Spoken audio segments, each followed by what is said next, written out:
கோவை மாவட்டம் தடாகம் பகுதியில் செயல்பட்டு வந்த செங்கல் சூளைகளுக்கு 900 கோடி ரூபாய் அபராதம் விதிக்க டெல்லியில் உள்ள எரிசக்தி ஆராய்ச்சி நிறுவனம் ஆய்வு செய்து அறிக்கை தாக்கல் செய்துள்ளது.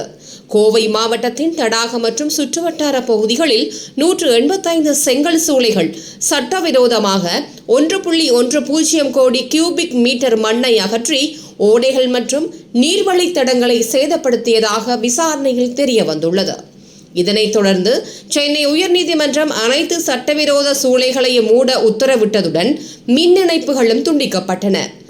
சுற்றுச்சூழல் பாதிப்பு மதிப்பீட்டில் முதலில் 3000 கோடி அபராதம் பரிந்துரைக்கப்பட்ட நிலையில் மறுபரிசீலனைக்கு பிறகு 900 கோடி ரூபாயாக நிர்ணயிக்கப்பட்டதாக தகவல் வெளியாகியுள்ளது.